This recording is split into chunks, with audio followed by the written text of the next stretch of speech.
Baik, hadirin Bapak Ibu sekalian yang saya hormati.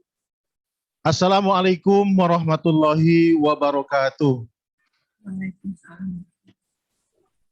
Hadirin undangan yang terhormat, selamat pagi dan selamat datang dalam acara sidang promosi studi doktor ilmu hukum atas nama Saudari Sri Wahyuni Handayani yang dilaksanakan secara daring melalui aplikasi Zoom. Hadirin yang terhormat, selama ujian promosi berlangsung, kami mohon dengan hormat agar audio dan video tidak diaktifkan. Selain penguji yang telah ditunjuk, tidak diperkenankan mengaktifkan audio dan video selama sidang promosi berlangsung. Terima kasih. Ketua dan anggota tim sidang akademik Universitas Indonesia dipersilahkan mengaktifkan audio dan video. Saudara promovendus dipersilahkan masuki ruang sidang.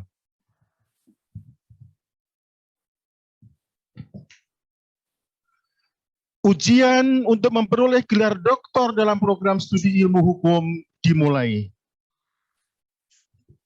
Assalamualaikum warahmatullahi wabarakatuh. Salam sejahtera untuk kita semua. Sebelumnya, saya akan memperkenalkan terlebih dahulu promotor, kopromotor, dan para penguji dari promovendus Saudara Sri Wahyu Handayani.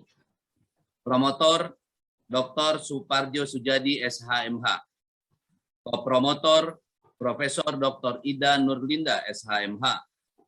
Para penguji, Profesor Dr. Rosa Agustina SHMH, Profesor Dr. Satya Arinanto SHMH, Dr. Juprina Rizal SHMA, Dr. Ratih Lestarini SHMH, Dr. Jur Ani Anjarwati SHMJur, Dr. Arsin Lukman SHMKN, Kurnia Toha SHLLM PhD. Sebelum saya membuka sidang promosi dokter, hari ini kami berduka karena senior kami, rekan sejawat kami, meninggal tadi pagi karena COVID-19. Sebelumnya beliau ikut bersama kita beberapa hari yang lalu, ikut sidang promosi dokter juga. Allahu alam, semua ketentuan dari Allah. Waktu itu beliau masih kelihatan segar bugar, tentu kita cukup kaget mendengarkannya, tapi semua kembali kepada kehendak ilahi Robbi. Sebelum memulai acara, saya ingin mengajak Bapak Ibu sekalian, kita berdoa, mendoakan beliau, semoga mendapatkan terbaik yang di sisi Allah Subhanahu Wa Taala sesuai amal ibadahnya. Mari kita kirimkan Al-Fatihah. Al-Fatihah.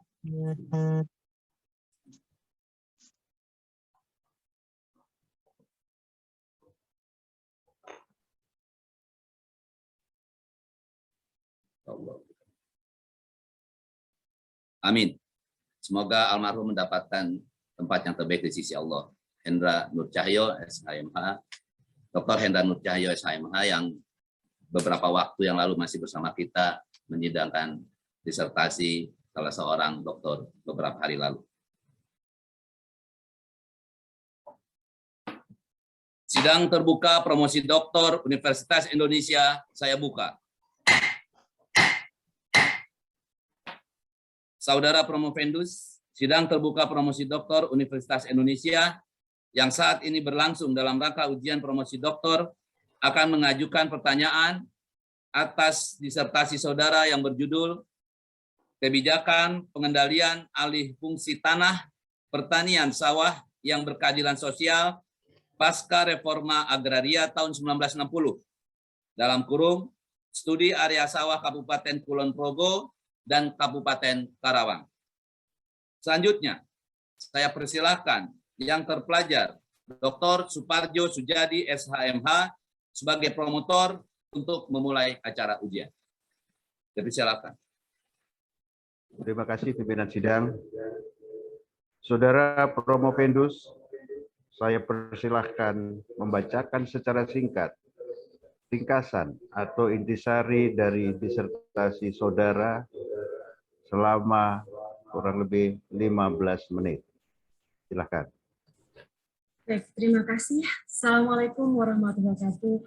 Selamat pagi, salam sejahtera untuk kita semuanya. Yang terhormat dan amat terpelajar pimpinan sidang tim promotor, tim penguji dan hadirin saya hormati, izinkan saya mempresentasikan ringkasan disertasi saya yang berjudul Kebijakan Pengendalian Alih Fungsi Tanah Pertanian Sawah yang Berkeadilan Sosial Pasca Reforma Agraria tahun 1960, Studi Kebijakan Hukum di Kabupaten Kulon Progo dan Kabupaten Karawang.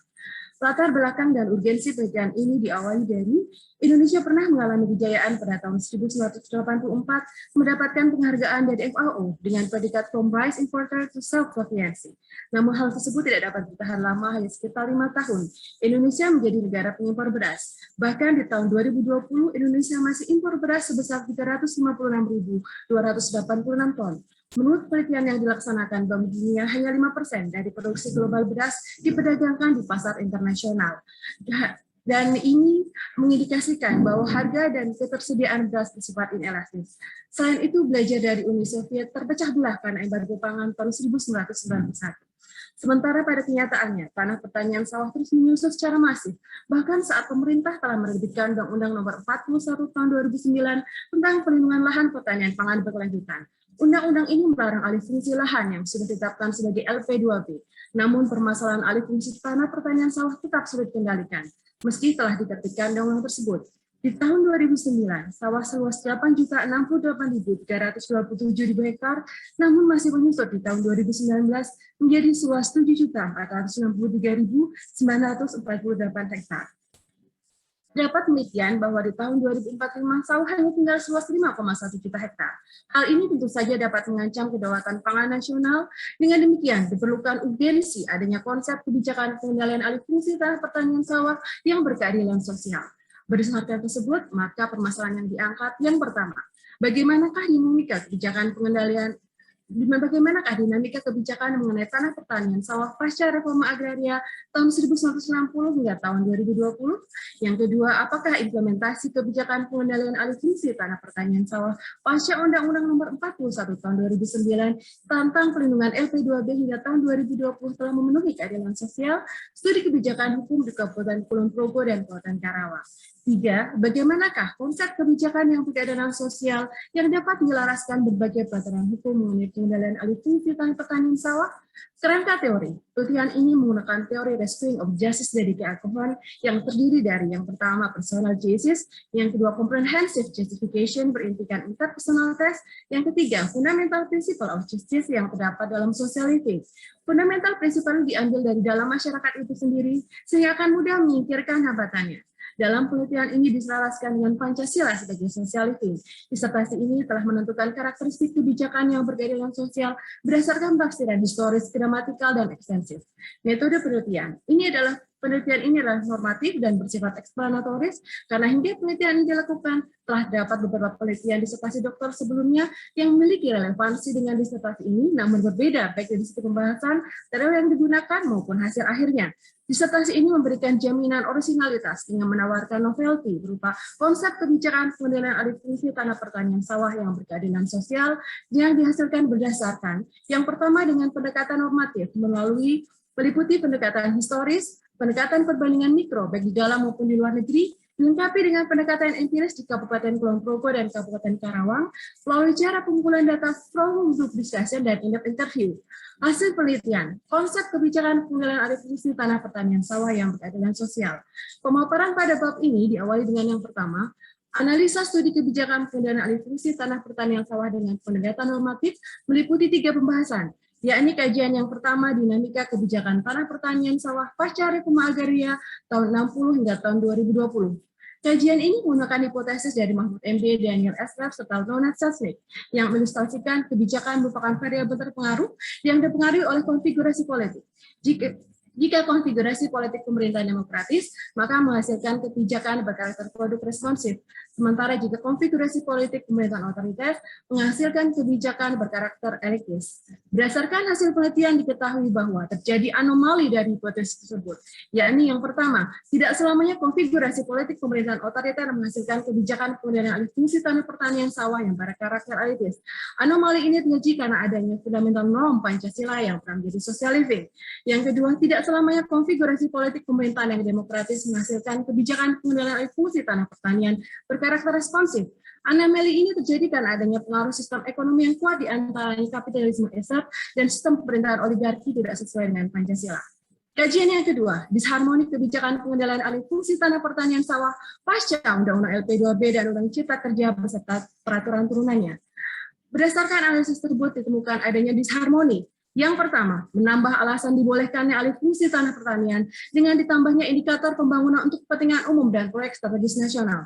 Pasal 31 Undang-Undang Cipta Kerja dan Pasal 2 PP nomor 19 tahun 2021. Kedua, masuknya kehapusan fus et set sebagai kepentingan umum memberikan implikasi hukum pada pemilikan hak atas tanah petani berpotensi bertentangan dengan pasal 10 UPA, yakni asas setiap orang atau badan usaha yang memiliki hak atas tanah pertanian berkewajiban mengerjakan atau mengusahakan sendiri secara aktif dan mencegah cara-cara pembatasan.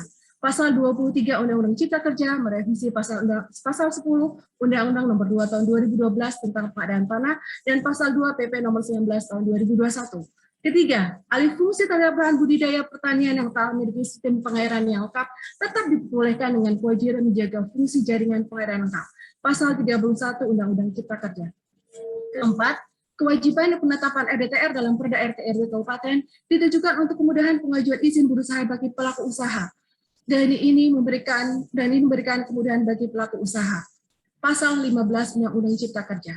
Yang kelima, adanya perbedaan istilah lahan abadi pertanian pangan untuk pertanian pangan pada pasal 48 Undang-Undang Penataan Ruang yang juga dipertahankan pada pasal 17 Undang-Undang Cipta Kerja, sementara berubah dalam Undang-Undang Nomor 41 Tahun 2009 tentang LP2B menjadi lahan pertanian pangan berkelanjutan. Hal ini menimbulkan ambiguitas. Dapat dikatakan latar belakang pembentukan Undang-Undang Cipta Kerja belum berlandaskan nilai-nilai fundamental keadilan Pancasila sebagai social living. Kehidupan petani yang telah menjadi social living Indonesia sebagai negara agraris telah terpinggirkan. Hal ini semakin menjauhkan dari keadilan Pancasila sebagai fundamental prinsipal. Kajian ketiga, perbandingan kebijakan yang berkaitan dengan pengendalian alih fungsi tanah pertanian sawah di dalam dan luar negeri. Perbandingan di dalam negeri meliputi Kabupaten Lumajang, Kabupaten Lampung Selatan, dan Kabupaten Temanggung. Dipilih karena dianggap berhasil oleh Kementerian Pertanian dalam menetapkan Perda LP2B dan mengimplementasikannya. Perbandingan di luar negeri meliputi negara Vietnam, Thailand, dan Jepang. Dipilih karena masuk sebagai penghasil beras terbesar menurut FAO. Analisa berikutnya, analisa studi kebijakan mulai alih fungsi tanah pertanian sawah dengan pendekatan empiris di Kabupaten Kulon Progo dan Kabupaten Karawang. Kabupaten Kulon Progo dipilih karena merupakan pilot project dari Kementerian ATR BPN dalam pertahanan tanah pertanian sawah di tahun 2017. Berdasarkan hasil penelitian, dominasi alih fungsi tahun 2014 sampai 2017 luas 4.278,19 hektar atau hampir 99% disebabkan oleh pembangunan proyek strategis nasional. Kabupaten Karawang dipilih karena dikenal sebagai kota lumbung padi. Dominasi alih fungsi tahun 2016 sampai 2019 luas 21.7.740.821 hektar atau hampir 79% untuk kawasan pemukiman perkotaan. Berdasarkan hasil penelitian, maka dirumuskan konsep kebijakan pengendalian alih fungsi tanah pertanian sawah yang berkeadilan sosial adalah kebijakan pengendalian alih fungsi tanah pertanian sawah yang memenuhi syarat pertama. Secara prosedural memenuhi procedural justice. Diawali dengan prosedur perumusan kebijakan yang berkeadilan sosial dengan musyawarah mufakat yang diikuti oleh para pemangku kepentingan yang berkepribadian Pancasila sebagai social living. Untuk wujudnya personal choices, perlu diyakini bahwa partisipannya hadir benar-benar mewakili pemangku kepentingan yang terdampak kebijakan, bukan sekedar partisipan yang dapat dinegosiasikan untuk dapat tercapainya kepentingan di satu pihak yang mengakibatkan kesejahteraan tidak merata. Dua, secara substansial memenuhi substantive justice yang terdiri dari unsur-unsur pembentuk konsep. Yang pertama berdasarkan pendekatan normatif dari kajian dinamika kebijakan pengendalian alih fungsi tanah pertanian sawah diperoleh unsur yang pertama bahwa para pembuat dan penegak kebijakan berkepribadian Pancasila.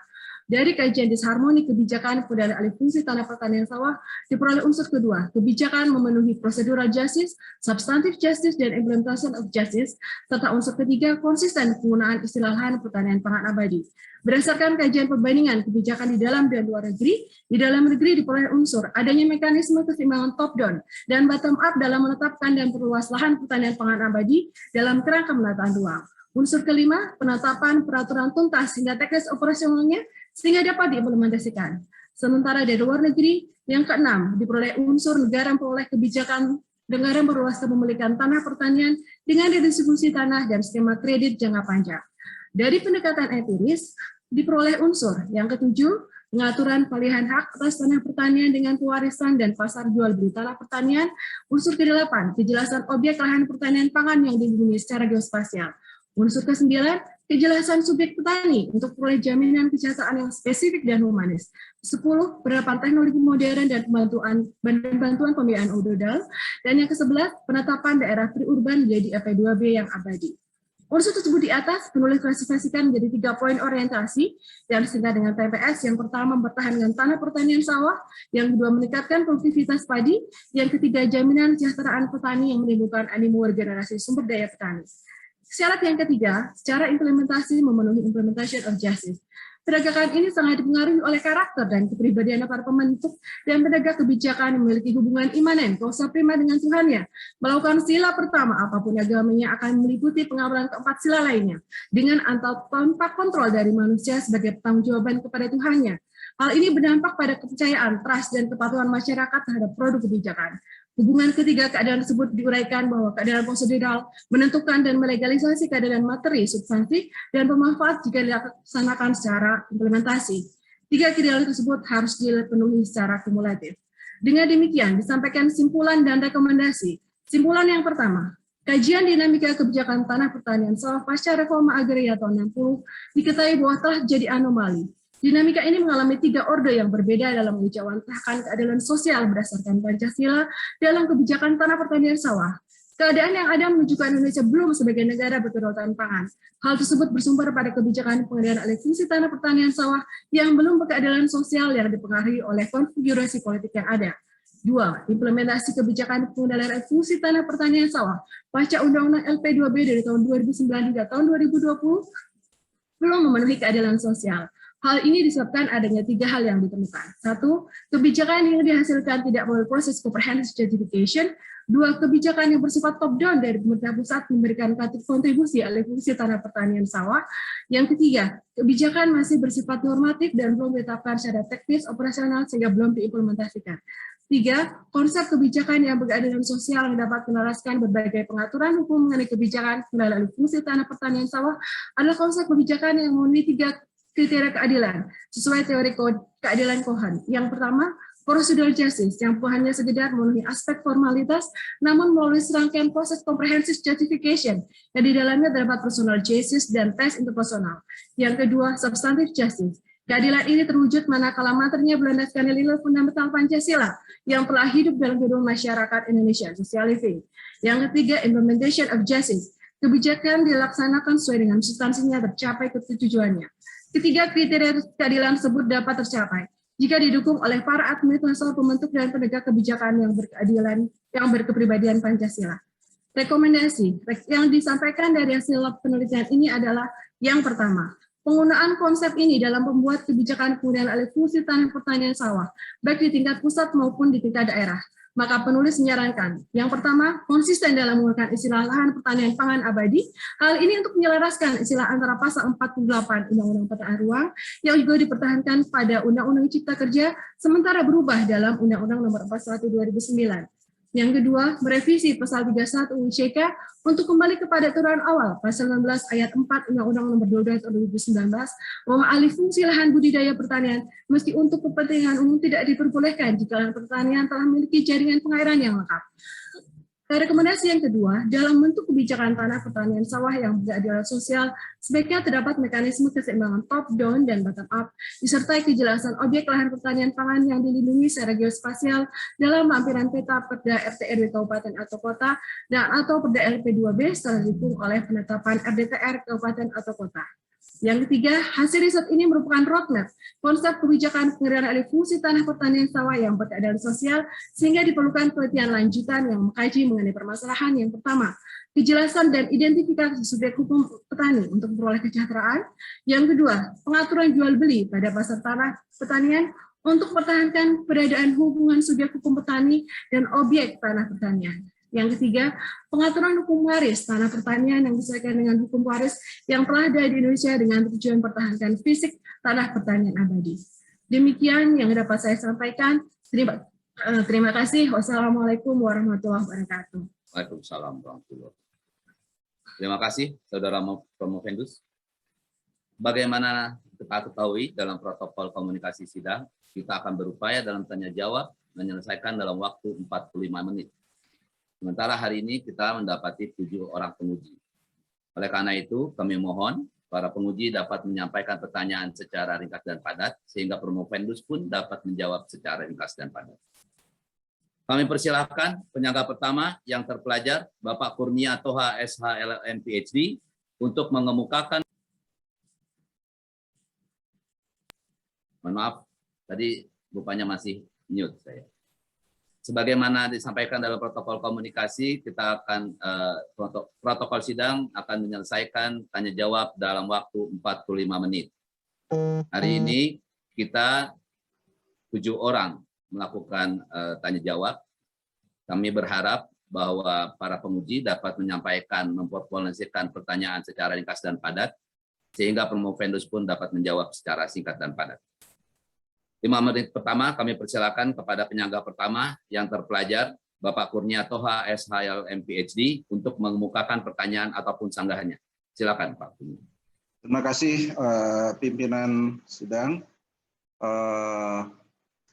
Assalamualaikum warahmatullahi wabarakatuh. Saudara Promovendus, saya ingin mengajukan pertanyaan.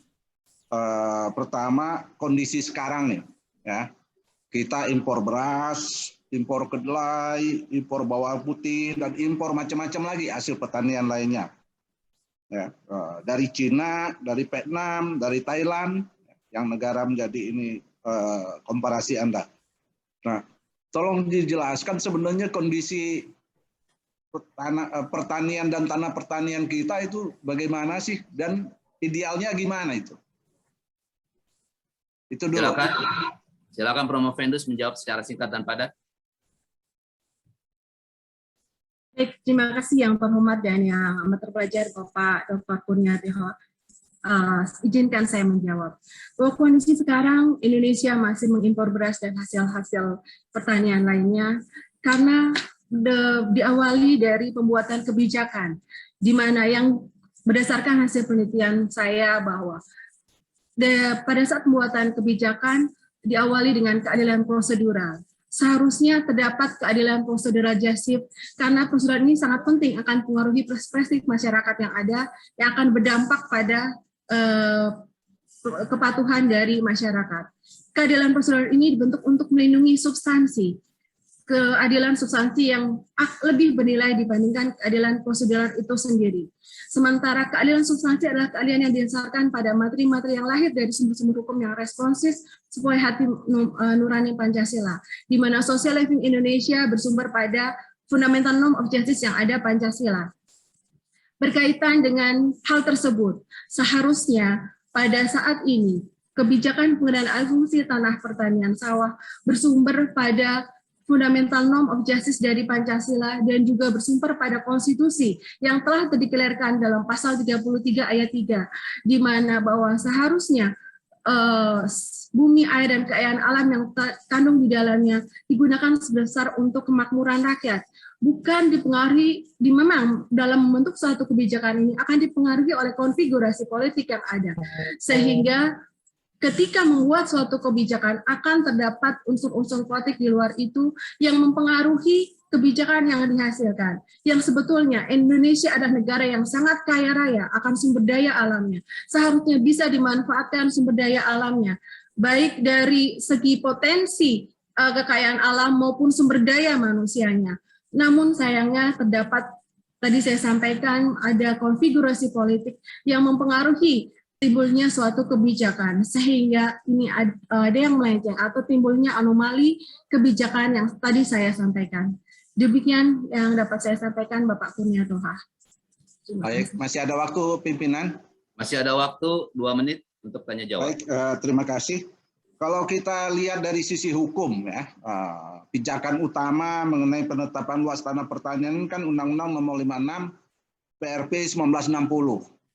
Ini masih berlaku dan menurut saya ini sudah seperti undang-undang yang mati ya. Jadi dilihat dari kondisi itu luas tanah kita kurang, pendidikan petani kurang, teknologinya kurang, kesejahteraannya kurang.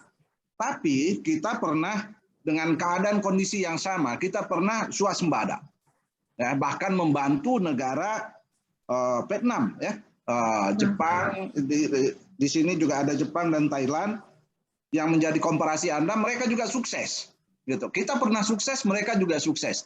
Nah, belajar dari kesuksesan mereka dan belajar dari kesuksesan kita, sebenarnya apa yang salah?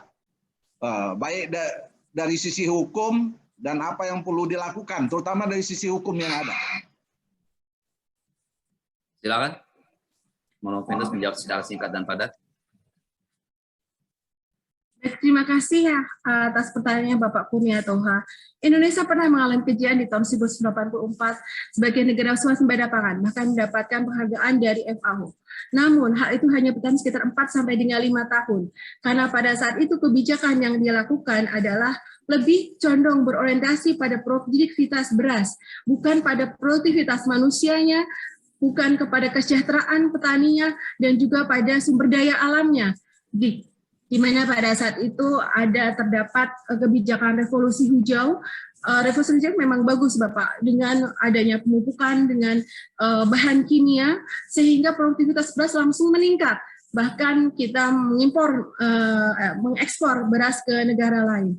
Namun sayangnya ketika penerapan revolusi hijau itu tidak dibarengi dengan penelitian di dalam negeri yang melihat bahwa ternyata terdapat dampak negatif dari penggunaan pupuk-pupuk kimia tersebut, sehingga menimbulkan resistensi terhadap tanah maupun terhadap tanaman padi, sehingga menimbulkan hama yang muncul baru. Di mana pada saat dengan demikian, maka kebijakan yang salah pada saat itu menurut saya adalah kebijakan lebih berorientasi produktivitas padi atau produktivitas beras, di mana berdasarkan hasil penelitian saya terdapat campur tangan dari IMF dan Bank Dunia untuk Indonesia segera menggenjot produktivitas beras. Namun pada saat itu Indonesia masih lupa bahwa sumber daya manusia, kesejahteraan manusia, dan tanah pertanian, fisik tanah pertanian juga perlu diperhatikan. Saya ini sedikit pimpinan. Jadi sebenarnya tekad itu yang kurang ya. Gitu. Jadi Jepang, Vietnam, Thailand itu mereka sungguh-sungguh menerapkan itu. Ininya. Jadi sebenarnya panjang-panjang itu tekadnya ini. Tapi aturannya juga jelas. Ada insentif itu diatur semua dan dijalankan. Itu ininya. Nah, waktu zaman Orde Baru kita swasembada itu tekadnya ada itu, walaupun aturannya masih sama. Jadi sekarang ini saya melihat tekad itu kurang, kesungguh-sungguhan itu kurang. Saya kira itu pimpinan. Makasih. Terima kasih Bapak Kurnia Toha. Berikutnya kami persilakan kepada penyangga kedua yang terpelajar Bapak Dr. Arsin Lukman SHMKN untuk mengemukakan pertanyaan dan sanggahannya. Silakan, Pak. Terima kasih, Bapak Pimpinan Sidang. Mengingat ada 2 studi kebijakan yang diutarakan oleh Promovenda, ya, dikaitkan dengan perbandingan antara daerah Kerawang sama Kulon Progo.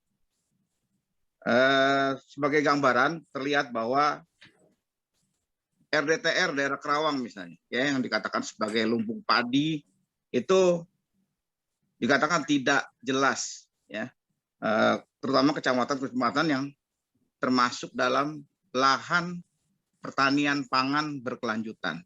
Itu yang diutarakan. Kemudian juga pemilikan banyak yang sudah beralih pada petani berdasi. Ya. Kemudian ada ketentuan larangan pemilikan tanah absenti atau tanah guntai. Ya. Kemudian dilakukan bagi hasil, seolah-olah mengatasi dari larangan bagi hasil tadi. Ya. Kemudian juga ada alih fungsi sawah. Nah, itu kalau di Karawang itu terjadi paling enggak berapa besar? 3 besar ya. Untuk pemukiman, untuk industri, industrinya bukan hanya industri real, tapi termasuk industri mayat di situ. Ya, karena ada San Diego Hills, ada macam-macam lah ya. Nah, kemudian juga ada proyek skala besar, ya skala nasional, terutama jalan tol itu sama kawasan industri di daerah sana. Ya. Nah, kemudian dibandingkan lagi dengan Kulon Progo.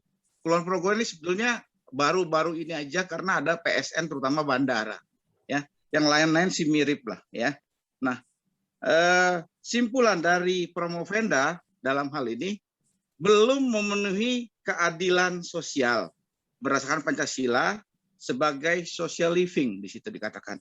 Nah, kiranya dari 2 daerah ini, bagaimana menurut Promovenda yang kira-kira sedikit lebih baik lah, ya, terutama dalam hal implementasi keadilannya. Demikian pertanyaan pertama. Terima kasih, Ibu. Silakan menjawab secara singkat dan padat. Baik, terima kasih yang terhormat, yang terpelajar Bapak Arsik Luman. Tadi Bapak menanyakan mana yang lebih baik antara Kulon Progo dan Kabupaten Karawang. Sebetulnya saya akan menyampaikan hasil penelitian ini berdasarkan riset yang telah saya lakukan secara empiris bagi Kabupaten Kulon Progo, Kabupaten Karawang. Sebelumnya izinkan saya menjabarkan sedikit tentang perbedaan Kabupaten Kulon Progo dan Kabupaten Karawang berdasarkan hasil riset yang telah saya temukan. Bahwa seperti tadi saya disampaikan oleh Bapak, di Kulon Progo memang karena ada pembangunan bandara pada saat itu di tahun 2014 hingga 2017, sementara di Kabupaten Karawang karena untuk kawasan perputaran perkotaan, industri dan sebagainya. Dan kemudian di Kabupaten Kulon Progo ditemukan dalam Perda RT/RW nomor 1 tahun 2012 menyebutkan bahwa luas lahan pertanian tanpa menentukan kecamatan-kecamatan yang masuk dalam pengembangan LP2B. LP2B akan ditentukan dalam RDTR. Namun pada saat penelitian dilakukan, belum terbit Perda LP2B dan juga Perda RDTR. Sementara di Kabupaten Karawang, berdasarkan Perda RWK nomor 2 tahun 2013, tidak menyebutkan luas, hanya kecamatan-kecamatan yang masuk dalam pengembangan LP2B. Dan Perda nomor 1 tahun 2018 tentang LP2B menyebutkan luas LP2B tanpa menyebutkan lokasinya, di mana lokasi akan ditetapkan dalam Perbu. Dan pada saat penelitian itu dilakukan juga belum terbit Peraturan Bupati aturan teknis operasionalnya.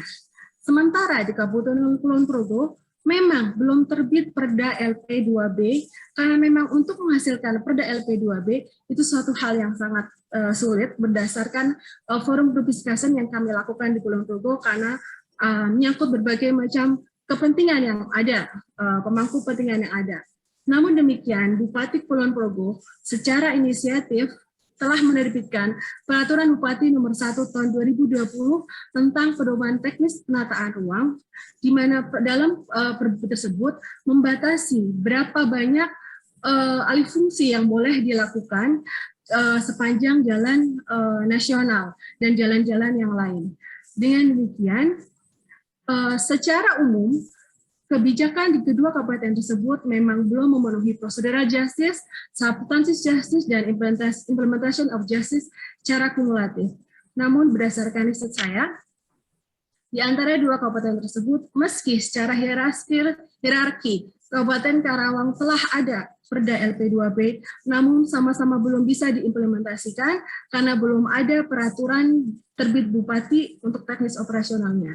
Sementara di Kabupaten Kulon Progo, meskipun belum ada Perda LP2B, namun telah terbit Perbu tentang pedoman teknis penataan ruang. Dengan demikian, menurut pendapat saya yang lebih mendekati adalah di Kabupaten Kulon Progo. Karena ada inisiatif dari pembentuk kebijakan dalam hal ini eksekutif berusaha untuk mempertahankan tanah pertaniannya. Demikian Bapak yang bisa saya sampaikan. Terima kasih. Masih ada waktu, Bapak Pimpinan Sidang? Sebenarnya cuma tinggal 1 menit lagi, Pak. Oh. Sidang kedua. Silakan, Pak. Oke, singkat saja bahwa diutarakan adanya agrarian reform atau reforma agraria yang mempunyai 5 program di dalamnya, ya, antara lain bahwa pembaruan hukum agraria, kemudian penghapusan hak-hak asing, mengakhiri penghisapan feodal, kemudian perombakan pemilikan dan penguasaan tanah, serta perencanaan, persediaan, dan peruntukan tanah. Nah, di situ terlihat bahwa usulan, ya, teori yang mau diajukan oleh Promovenda mengenai alih fungsi lahan itu tidak termasuk di situ. Nah, apakah merupakan program ke-6 dalam hal ini sebagai jadi 6 program gitu ya? Karena kita cuma mengenal 5 program sebetulnya. Ya, silakan.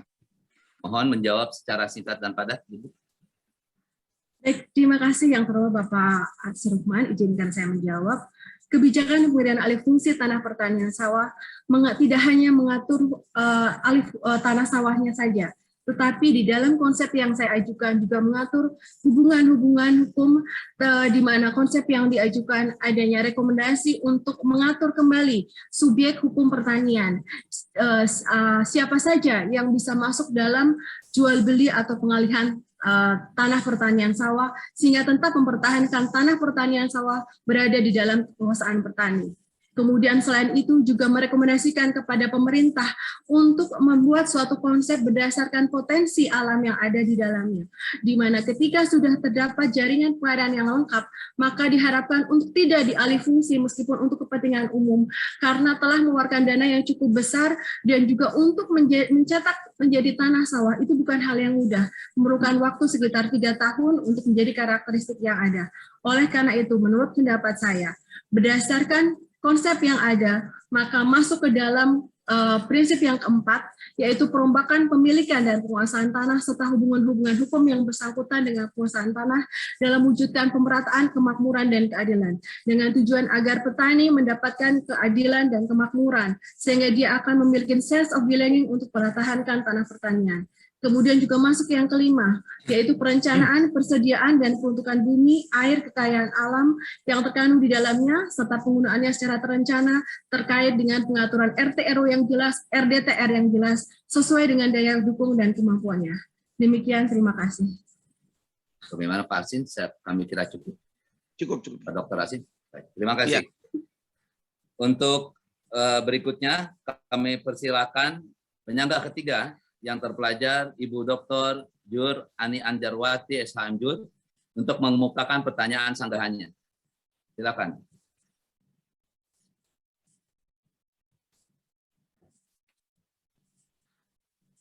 Masih mute, Ibu. Ya, silakan. Terima kasih Bapak Pimpinan Sidang. Sebelumnya saya mengucapkan selamat kepada Saudari Promovendos Sri Wahyuni Handayani yang telah berhasil menyelesaikan disertasi sampai ke jenjang ini, ya, yang tentu saja itu melalui perjalanan panjang. Di dalam disertasi di sana mengacu bahwa pemerintah itu mempunyai kewajiban untuk membuat perencanaan umum. Itu dalam pasal 14 UU PA, dan oleh karena itu pada dasarnya kaitannya dengan penatagunaan tanah. Kemudian lebih lanjut di dalam peraturan pelaksanaannya di dalam PP 16 tahun 2004 tentang penatagunaan tanah, ini sebagai peraturan pelaksanaan penataan ruang yang lama, itu menyatakan dan juga masih aktual atau belum dijawab bahwa pemanfaatan tanah harus disesuai dengan rencana tata ruang. Dan di sini ini hal yang sangat penting. Namun demikian, ada permasalahan dasar untuk dapat diimplementasikannya peraturan tersebut. Permasalahan tersebut pada dasarnya terletak pada prasyarat perencanaan, yaitu eksisnya multi peta dasar atau tiadanya single basic map.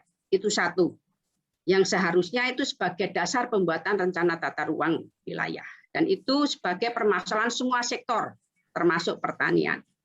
Di sisi itu, lemahnya konsep akan sistem hukum sektor-sektor, tentu saja, dan juga khususnya juga mengenai permasalahan dasar, kita belum mempunyai sistem hukum keluarga nasional, ya, sistem hukum keluarga nasional belum punya. Termasuk di sana sistem hukum waris nasional. Nah, itu nanti lebih khusus lagi kalau kita bicara masalah pertanian, itu kita bicara masalah sistem hukum keluarga petani, sistem hukum waris petani. Nah, itu kita masih jauh sekali di sana. Nah, itu pada dasarnya dibutuhkan untuk basis sistem hukum pertanian. Karena kalau kita lihat ini berkaitan dengan kajian yang dikemukakan mengenai alih fungsi lahan pertanian sebagai salah satu permasalahan akar. Nah, yang pada dasarnya sebetulnya di dalam UUPA, di dalam penjelasan umum Romawi 1, alinea terakhir, di sana pada dasarnya tujuan utama dan pertama UUPA itu adalah untuk jaminan kesejahteraan petani. Sementara petani sendiri masih di lapangan kerja informal atau lapangan kerja yang tidak diatur dalam arti petik, ya, walaupun banyak peraturan perundangan yang ada. Nah, pertanyaannya berkaitan dengan itu, yaitu berdasarkan itu bagaimana Saudari Promovendus dapat menjelaskan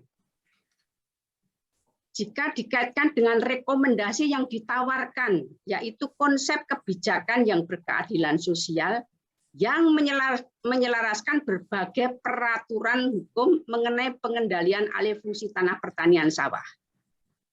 Ini kaitannya dengan rekomendasi untuk jawaban rumusan masalah ketiga. Nah, kaitannya dengan peraturan hukum mengenai berbagai peraturan hukum. Kaitannya dengan tadi permasalahan dasar tadi, implikasinya produk-produk hukum jalan pintas, ya, di dalam keagrariaan atau sumber daya alam seperti misalnya penataan ruang. Nah, ini bagaimana Saudari Promovendus dapat menjelaskan permasalahan dasar terus dengan konsep tersebut. Itu pertanyaan pertama. Silakan. Mohon bisa memberikan jawaban secara singkat dan padat, Saudari Promovendus. Silakan. Baik, terima kasih yang terhormat dan yang terpelajar Ibu Dr. Ani Anjarwati. Izinkan saya menjawab. Berkaitan dengan apa yang Ibu sampaikan bahwa memang pada saat ini belum ada pengaturan tentang hukum waris petani. Dan di sini berkaitan dengan subjek hukum pertanian, di mana salah satu konsep yang saya tawarkan di sini adalah adanya kejelasan subjek hukum petani, karena pada saat ini petani masih berada di lingkungan yang informal, di mana berdasarkan pasal 33 seharusnya petani masuk ke dalam masyarakat yang sebagai tujuan untuk mendapatkan keadilan sosial tersebut. Dan berdasarkan data yang ada bahwa saat ini yang dominasi terbanyak adalah petani gurem, di mana petani gurem ini adalah memiliki lahan sawah minimal 0,5 hektar. Dan ini sangat membuat petani menjadi tidak bisa mempertahankan tanah pertanian sawahnya karena lahan pertaniannya kecil, tidak sesuai dengan biaya yang dikeluarkan, tidak sesuai dengan produktivitas yang didapat, sehingga mereka lebih ingin melepas tanah pertanian sawah. Oleh karena itu, di dalam konsep kebijakan ini, saya menawarkan bahwa adanya identifikasi subjek hukum pertanian sebagai aktor utama sumber daya petani perlu diperhatikan untuk keberlangsungan penguasaan tanah pertanian agar tetap berada di tanah pertanian, agar tetap mempertahankan tanah pertaniannya. Selain itu, Berdasarkan untuk aturan pewarisan, kita dapat meniru negara Jepang yang mewariskan tanah pertaniannya hanya kepada satu orang anak yang bekerja sebagai petani. Dengan ini harapannya ini menjadi dapat menjadi sebagai acuan bahwa suatu saat hukum waris tanah pertanian bisa diwariskan hanya kepada salah satu anak yang memang ingin menjadi petani. Sementara jual beli tanah pertanian yang ada pada saat ini membuka peluang rantai pekerjaan bertani, karena tidak ada aturan yang menentukan penjual dan pembeli adalah petani. Di mana berdasarkan aturan yang ada bahwa jual beli tanah pertanian yang ada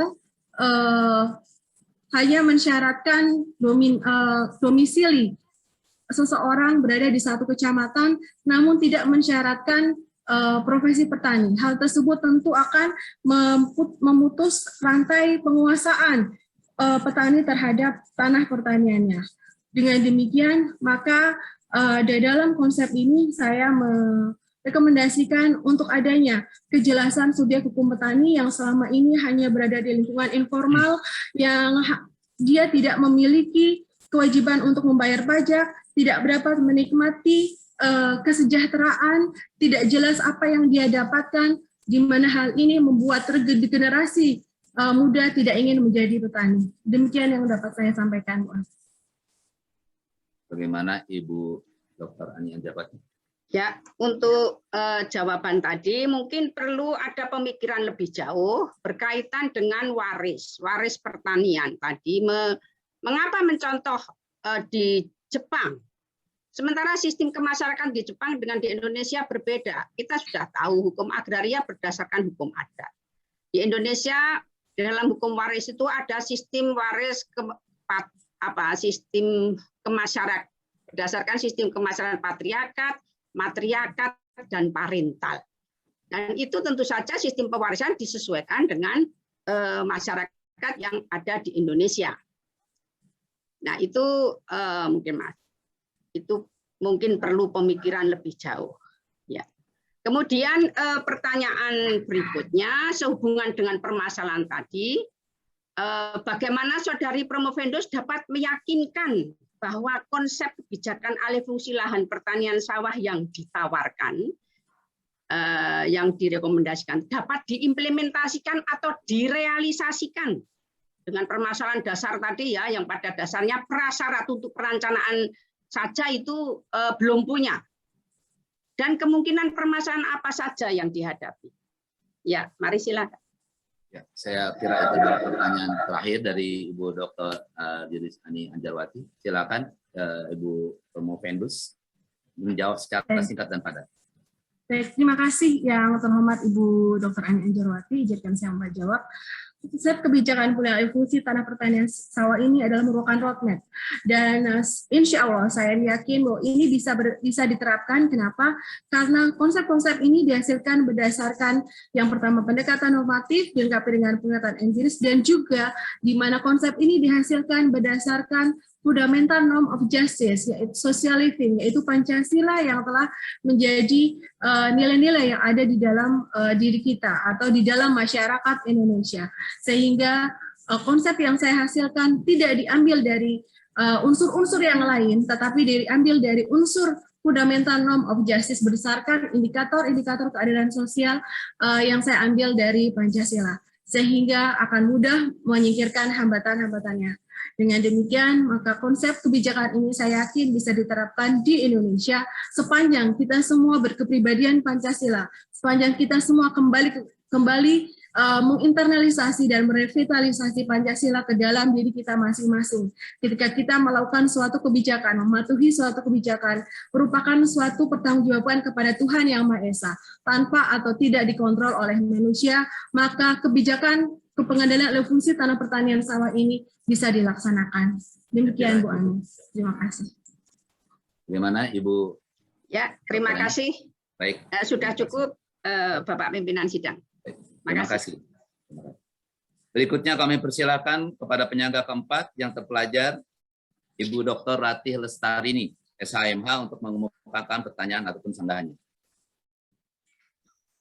Terima kasih Bapak Ketua Sidang. Selamat untuk Saudara Sri Wahyu Handayani ya, Anda sampai pada tahap promosi saat ini.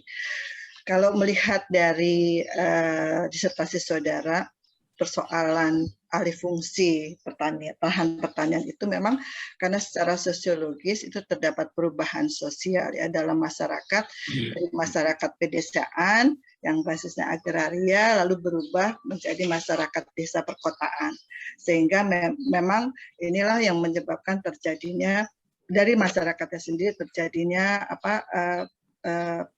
perpecahan pada lahan-lahan pertanian. Nah, di samping itu juga kebijakan pemerintah memang saudara kemukakan memang belum sampai pada belum mempunyai kemampuan ya untuk mempertahankan atau mengembangkan menyeimbangkan kepentingan-kepentingan lahan pertanian dan juga non pertanian atau industri. Nah, terkait dengan permasalahan maraknya alih fungsi pertanian ya, saudara menggunakan teori dari Cohen ya tentang fundamental principle of justice. Saya tertarik dengan substantial justice ya, terutama pada social living ya, di mana Cohen percaya bahwa masyarakat itu sebenarnya mampu ya mengatasi hambatan-hambatan di dalam aktivitas ekonomi melalui nilai-nilai yang memang sudah berlaku di dalam masyarakat itu sendiri. Nah, sehingga mereka tahu mana yang dianggap adil atau tidak adil. Nah, ini sama, saya melihat sama dengan konsepnya living law dari Ehrlich. Ehrlich pun demikian. Jadi Ehrlich mengungkapkan bahwa masyarakat itu sebenarnya punya dasar, ya, punya norma-norma yang mempedomani aktivitas mereka di dalam aktivitas ekonomi ya untuk memecahkan persoalan-persoalan mereka sendiri. Dan ini kan menjadi modal sosial ya di dalam masyarakat untuk pengambilan kebijakan pemerintah. Nah, dalam kaitannya dengan ini ya, saya ingin saudara mengemukakan sebenarnya di dalam kebijakan pemerintah itu bagaimana ya prinsip substansial justice itu dituangkan di dalam kebijakan pemerintah. Nah, begitupun dengan implementasinya yang saudara lihat dalam kajian saudara di dalam Kulon Progo dan Kerawang ya. Nah, sebenarnya kalau saya tengok lagi ya, kalau kita tengok lagi konsepnya Amartya Sen ya, bahwa kebijakan pemerintah kemiskinan di dalam masyarakat itu terjadi bukan karena mereka tidak mampu, mereka punya seperti tadi social living atau living law gitu, tetapi karena mereka tidak mampu mengakses pada sumber daya alam di sekitarnya. Oleh karena itu yang ingin saya kemukakan, makanya petani itu masuk di dalam struktur dikatakan sebagai dia tergolong pada kemiskinan yang struktural. Nah, ini memang sangat perlu adanya intervensi pemerintah melalui kebijakan-kebijakannya. Nah, saya ingin mempertanyakan kepada saudara bagaimana implementasi dan bagaimana nilai-nilai tadi social living itu dituangkan ya di dalam kebijakan pemerintah dan implementasinya. Lalu yang kedua dalam kesimpulan saudara Promovendus, saudara mengemukakan bahwa Undang-Undang L2PB belum memenuhi keadilan. Nah, sebenarnya hal ini terjadi di tataran implementasi atau pada tataran norma. Jadi di tataran jika di tataran norma, menurut saudara, apakah aturannya tidak memperhatikan social living-nya, ya, yang sehingga kebijakan itu bersifat top down, atau memang orientasi kebijakannya lebih fokus pada sektor non ekonomi, sehingga kebijakan-kebijakan di sektor pertanian menjadi kedodoran gitu. Bagaimana? Baik, terima kasih Bu Rati. Saya kira pertanyaan cukup. Berikutnya Promovendus diharapkan bisa menjawab pertanyaan secara singkat dan padat. Silakan. Baik, terima kasih yang terhormat dan yang terpelajar Ibu Dr. Ratih Lestarini. Izinkan saya menjawab berkaitan dengan social living. Di manakah implementasi social living dalam kebijakan? Di mana teori yang saya ambil ini adalah teori Cohen. Di tiga hal yang saya ambil, pertama personal choices, comprehensive justification berintikan tes interpersonal, dan fundamental principle of justice dalam social living. Social living ini diambil dari nilai hidup masyarakat, jiwa bangsa, yaitu Pancasila. Di Pancasila ini berisi nilai-nilai dan cita-cita yang digali dari bumi Indonesia sendiri. Dan pada hakikatnya sila-sila Pancasila adalah jiwa bangsa yang saling mengikat satu sama lainnya. Sehingga teori Cohen ini dengan Pancasila menggunakan jembatan social living saya terapkan dalam konsep kebijakan ini. Kemudian berkaitan dengan implementasi kebijakannya, bahwa seharusnya pada saat pembuatan kebijakan itu bersumber pada fundamental norm of justice, yaitu nilai-nilai keadilan Pancasila yang terdeklar dalam pasal 33 ayat 3 tentang bahwa semua kekayaan alam itu ditujukan untuk kemakmuran rakyat. Namun sekali lagi bahwa ternyata dalam membuat kebijakan, dari awal prosedur pembuatan kebijakan akan bisa dimasuki atau dipengaruhi oleh konfigurasi politik, di mana bisa saja yang hadir di sana bukanlah orang-orang yang berkompeten atau bukanlah orang-orang yang terdapat di suatu kebijakan. Lalu yang kedua, tentang keadilan substansi, bisa saja substansi yang ada dipengaruhi oleh pesan-pesan politik yang pada saat pembuatan kebijakan tersebut. Begitu pula dengan implementasi. Oleh karena itu, hubungan ketiganya adalah dapat terwujud apabila para pembentuk dan perumus kebijakan berkepribadian Pancasila, di mana dia memiliki hubungan imanan. Saya kira jawaban cukup.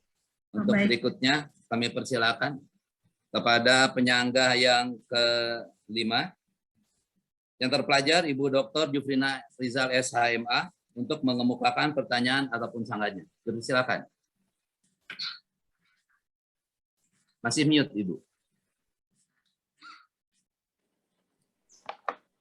Terima kasih pimpinan sidang. Pertama saya ucapkan selamat dan apresiasi saya. Anda sudah menyelesaikan tahap promosi ini dengan waktu yang cukup singkat ya. Nah, pertanyaan saya yaitu adalah pertama, saudara menemukan atau novelty saudara terutama adalah dalam bagaimana konsep kebijakan pengendalian alih fungsi tanah pertanian sawah ya. Saudara menawarkan suatu desain tentang konsep yang kebijakan ini yang berkeadilan sosial berdasarkan Pancasila dengan teori Cohen. Dan menurut saya desain ini secara teoritis baik sekali ya, maksudnya saudara membangunnya dengan analisa secara komprehensif terhadap pendekatan normatif, empiris dan perbandingan. Nah, pertanyaan saya dari yang saudara bangun itu kemudian ada 3 tahap ya, ada procedural justice, substantive justice, dan implementasi justice ya. Tadi Bu Ratih sudah membahas tentang substansi. Saya justru melihat bahwa desain yang baik ini mempunyai kendala dalam aplikasinya, terutama dalam penegakan hukum. Penegakan hukum itu kan kita melihatnya dari 3 hal, dari aturan undang-undangnya. Di sini saudara sendiri sudah menyampaikan adanya disharmoni, kedua masyarakatnya, yang mungkin ada penolakan-penolakan, ketiga aparatnya ya, aparat hukumnya. Nah, bagaimana saudara melihat ini ya, kesulitan dalam mengimplementasi? Saya lanjutkan ke pertanyaan nomor 2, yaitu tadi sudah disinggung oleh Ibu Ani tentang Nah, sistem kewarisan ya. Yang ini juga merupakan suatu hambatan dalam rangka alih fungsi dan reformasi dan kepemilikan yang luas. Ya. Ini juga menurut saya, terlepas kita tidak punya sistem waris nasional, dan itu mungkin sangat sulit ya, selama ada sistem kekerabatan kita, yaitu matrilineal, patrilineal, bilateral, tetapi mungkin kita bisa membangun belajar dari apa yang saudara sampaikan dengan Vietnam dan Jepang. Tadi Jepang sudah dibantah. Nah, saya melihat Vietnam itu tetap melakukan pembagian warisan, tetapi dengan pembagian saham ya. Jadi satu yang menguasai, yang lain saham. Kalau Jepang kan hanya satu yang mewarisin, yang lain dikasih nilai. Baik dari Jepang maupun dari Vietnam, mungkin kita bisa belajar ya. Karena itu bukannya tidak ada di Indonesia ya. Di matrilineal dengan tanah yang tidak boleh dibagi, itu sistem itu bisa dilakukan karena dalam penelitian yang pernah saya lakukan bahwa tanah itu dikelola satu orang, hasilnya nanti dibagi atau orang-orang itu bergilir. Nah, terima kasih Ibu Jufrina. Ini apa yang saudara ingin sampaikan ya dari dua ini? Silakan. Terima kasih Ibu. Saya rasa itu pertanyaan terakhir. Silakan Ibu Romo Pendus menjawab secara ringkas dan padat. Terima kasih yang terhormat dan yang terpelajar Ibu Dr. Juprina Rizal, izinkan saya menjawab. Berkaitan dengan novelty yang saya hasilkan dari pendekatan normatif, perbandingan, dan juga empiris, saya akui memang konsep ini mudah-mudahan bisa melihat secara holistik, namun memang saya akui untuk implementasi tidaklah mudah. Oleh karena itu saya sampaikan dalam kesimpulan bahwa konsep yang saya hasilkan adalah berupa roadmap penelitian, sehingga diperlukan penelitian lanjutan terhadap konsep yang saya hasilkan. Karena saya tahu bahwa implementasinya membutuhkan peraturan dan juga pengaturan yang lebih detail lagi dari masing-masing unsur-unsur substansi pembentuk kebijakan yang saya tawarkan. Itu untuk jawaban yang pertama. Kemudian yang kedua berkaitan dengan sistem kewarisan. Terima kasih Ibu.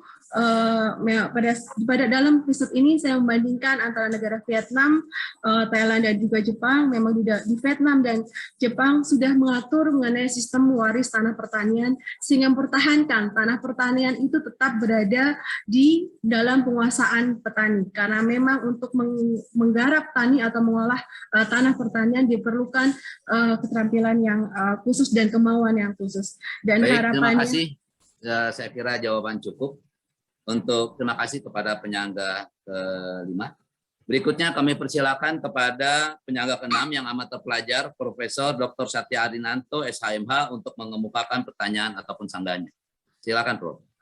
Terima kasih pimpinan sidang. Mohon maaf saya tidak memakai toga karena sedang menjadi pembicara di Lemhanas juga. Jadi saya minta jawaban singkat saja. Kalau kita bicara masalah agraria itu diantaranya terkait pasal 33 UUD 45. Nah, dalam perubahan UUD 45 itu kemarin terjadi pergeseran dari nilai-nilai sosialisme ke nilai-nilai ekonomi campuran. Nah, kira-kira apa itu implikasinya bagi hasil penelitian Anda? Singkat aja. Silakan dijawab secara singkat dan padat. Baik, terima kasih yang terhormat dan yang terpelajar Bapak Profesor Dr. Satya Arinanto. Izinkan saya menjawab bahwa agraria berpedoman atau secara konstitusi tercantum dalam pasal 33. Namun setelah diamandemen ataupun tidak diamandemen, yang namanya bumi, air, dan kekayaan alam yang terkandung di dalamnya tetap harus digunakan sebesar-besarnya untuk kemakmuran rakyat, di mana pemerintah mengaturnya melalui hak menguasai negara yang tercantum di dalam pasal 2 UPA. Demikian yang saya sampaikan. Terima kasih. Baik, yang kedua tolong juga singkat. Ini Anda mengutip gambar applied principle of justice. Ya. Di mana Anda membuat ada dua, ada pure justice, ada pure non-justice. Ya. Nah, bagaimana sebenarnya menyeimbangkan consideration antara yang pure justice sama pure non-justice itu bagaimana dalam kebijakan penelitian ini? Silakan, singkat aja. Silakan. Prof. Vendus, silakan menjawab secara singkat dan padat.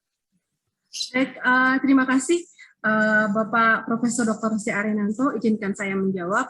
Di mana applied principle of justice, di sini saya mengutip pendapat dari Cohen, di mana Cohen ini berpendapat bahwa untuk social living akan dapat menyingkirkan hambatan-hambatannya apabila bersumber pada fundamental principle of justice. Namun ketika applied principle of justice, ketika fundamental ini diterapkan atau diimplementasikan, akan bercampur dengan anything else. Anything else adalah hal-hal yang lain yang bisa mempengaruhi pada saat penerapan fundamental principle of justice. Lalu perbedaan antara consideration of pure justice dan non-pure concept of pure non-justice adalah pertimbangan di mana yang pertama adalah pertimbangan murni karena keadilan, yang kedua pertimbangan karena bukan keadilan, misalnya sosial, politik, ekonomi, dan sosial.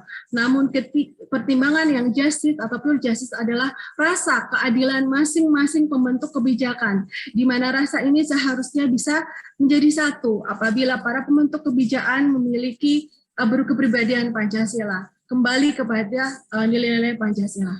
Demikian yang bisa saya sampaikan. Terima kasih. Baik, terima kasih pimpinan sidang. Baik. Terima kasih, Prof. Untuk berikutnya kami persilakan kepada penyangga ketujuh, Profesor Dr. Rosa Agustina SHMH, untuk mengemukakan pertanyaan ataupun sanggahannya. Dipersilakan, Prof. Baik, terima kasih Pak Bapak pimpinan sidang. Pertanyaan saya yang pertama mengenai disharmoni substansi Undang-Undang Ciptaker dan PP turunannya terhadap kebijakan pengendalian alih fungsi tanah pertanian sawah. Nah, dengan adanya Undang-Undang Ciptaker membuat semakin sulit mempertahankan tanah pertanian sawah. Solusi apa sebagai calon dokter hukum? Solusi apa yang Anda tawarkan untuk mengatasi persoalan ini? Jawabannya konkret dan sederhana, ya, tidak usah menyebut keadilan substansial, implementasi, dan prosedural, juga tidak usah menyebut berkepribadian Pancasila. Konkret, ya. Silakan. Karena pertanyaan apapun Anda jawabannya itu. Kemudian yang kedua, penelitian Anda di Kulon Progo dan Kabupaten Karawang. Ya, Anda juga melihat Lumajang, Lampung Selatan, Temanggung, Vietnam, Thailand, Jepang. Nah, apa gunanya tulisan Anda, penelitian Anda itu untuk para petani? Ya, singkat jawabannya. Terima kasih, Bapak. Baik, terima kasih, Prof. Silakan, Prof. Vendus dijawab secara ringkas dan padat. Terima kasih yang terhormat dan yang amat terpelajar Ibu Profesor Dr. Rosa Agustina, izinkan saya menjawab. Dari disharmoni tersebut, maka solusi yang saya sampaikan adalah pertama, konsisten dalam menggunakan istilah lahan pertanian pangan abadi. Hal ini untuk menyelaraskan istilah antara pasal 48 Undang-Undang Penataan Ruang yang juga dipertahankan pada pasal 17 Undang-Undang Cipta Kerja, sementara berubah pada dalam Undang-Undang Nomor 41 Tahun 2009 tentang perlindungan lahan pertanian pangan berkelanjutan menjadi lahan pertanian pangan berkelanjutan. Hal ini untuk menjaga adanya ambiguitas. Kemudian rekomendasi yang kedua adalah merevisi pasal 31 Undang-Undang Cipta Kerja untuk kembali kepada aturan awal pasal 19 ayat 4 Undang-Undang Nomor 22 Tahun 2019 bahwa alih fungsi lahan budidaya pertanian meski untuk kepentingan umum tidak diperbolehkan jika lahan pertanian telah memiliki jaringan pengarian yang lengkap, karena untuk membentuk atau untuk mencetak tanah sawah diperlukan waktu sekitar 3 tahun dan memiliki karakteristik yang khusus, serta untuk membentuk jaringan pengarian yang lengkap diperlukan dana yang cukup besar. Kemudian pertanyaan kedua, solusi untuk petani. Di dalam konsep ini saya menawarkan konsep bahwa adanya insentif kepada petani yang lebih humanis dan juga tidak hanya berorientasi pada produktivitas beras, peningkatan produktivitas beras, tapi juga untuk kesejahteraan petani dengan menetapkan atau dengan menentukan lebih jelas siapa subjek petani tersebut yang selama ini ada di dalam lapangan informal dan Mohon juga maaf, untuk waktu habis, ujian telah selesai. Sidang telah berakhir. Izinkanlah saya dan tim penguji lainnya mengadakan sidang tertutup untuk melakukan penilaian. Sidang saya skors untuk beberapa saat. Promovendus dan undangan diharapkan tetap berada di ruang pertemuan daring ini. Hadirin tamu undangan dimohon menunggu sejenak untuk mengikuti lanjutan ujian promosi. Terima kasih. Assalamualaikum warahmatullahi wabarakatuh. Perkenalkan, saya Sri Wahyu Handayani. Saya mahasiswa Fakultas Hukum Universitas Indonesia, program doktoral angkatan 2017. Sehari-hari saya berprofesi sebagai dosen di Fakultas Hukum Universitas Jenderal Sudirman Purwokerto sebagai pengajar mata kuliah Hukum Agraria. Sebagai tugas akhir doktoral ini, saya mengambil disertasi dengan judul Kebijakan Pengendalian Alih Fungsi Tanah Pertanian Sawah yang Berkeadilan Sosial Pasca Reforma Agraria tahun 1960, Studi Kebijakan Hukum di Kabupaten Kulon Progo dan Kabupaten Karawang. Dengan novelty yang dihasilkan konsep kebijakan pengendalian alih fungsi tanah pertanian sawah yang berkeadilan sosial. Konsep ini dihasilkan sebagai hasil analisa preskriptif dari hasil pendekatan normatif, pendekatan perbandingan baik di dalam maupun di luar negeri, dan juga dilengkapi dengan pendekatan empiris di Kabupaten Kulon Progo dan Kabupaten Karawang yang diselaraskan dengan teori Rescuing of Justice dari G.A. Cohen yang meliputi personal choices, comprehensive justification, dan social living. Social living di Indonesia diselaraskan dengan nilai-nilai fundamental norm of justice dari Pancasila. Diharapkan konsep ini menjadi roadmap penelitian dalam mengendalikan alih fungsi tanah pertanian sawah dalam rangka mewujudkan swasembada pangan.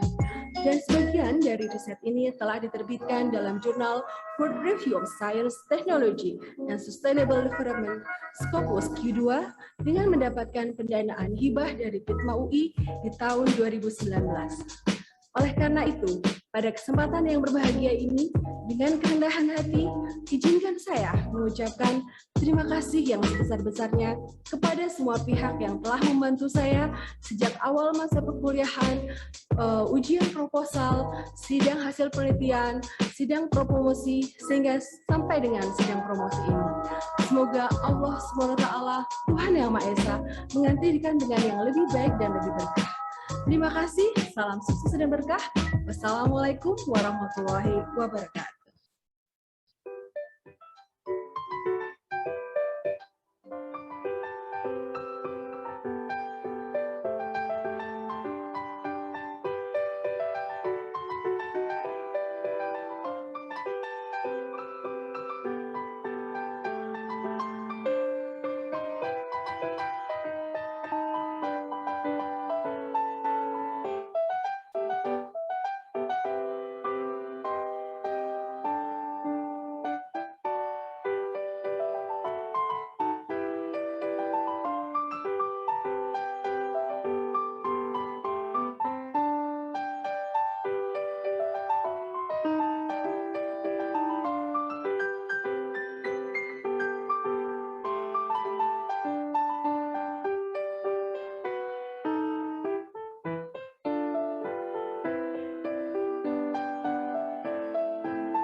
Bapak Ibu para tamu undangan yang terhormat, sidang promosi doktor akan dilanjutkan kembali. Para undangan disilahkan menonaktifkan audio dan video masing-masing. Kepada saudara promovendus, dipersilahkan mengaktifkan audio dan video. Kami persilahkan Ketua Sidang untuk memimpin acara. Terima kasih. Sidang terbuka promosi doktor Universitas Indonesia saya buka kembali. Calon doktor Saudara Sri Wahyu Handayani, nomor pokok mahasiswa 170608641101. Kami telah mempelajari disertasi yang saudara ajukan kepada kami, serta memperhatikan pula pembelaan saudara atas pertanyaan dan sanggahan dari pihak kami. Saya sebagai ketua sidang bersama promotor yang diketuai oleh Dr. Suparjo Sujadi SHMH telah membahas mengenai perkembangan keahlian saudara, dan ketua program studi juga telah melaporkan hasil ujian proposal riset, seminar hasil penelitian, serta ujian hasil riset atau prapromosi saudara. Berdasarkan itu semua, tim penguji memutuskan untuk mengangkat saudara Sri Wahyu Handayani menjadi doktor dalam studi ilmu hukum.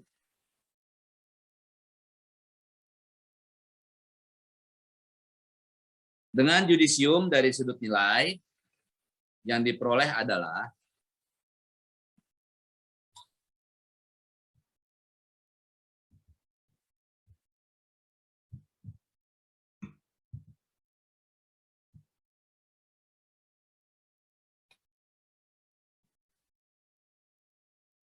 sabar ya Bu.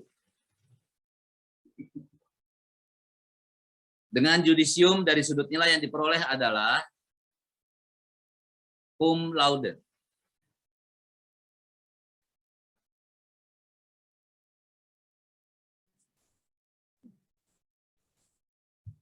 Saya persilahkan Saudara Promotor Dr. Suparjo Sujadi SHMH untuk menyampaikan sambutannya. Sambutan oleh promotor.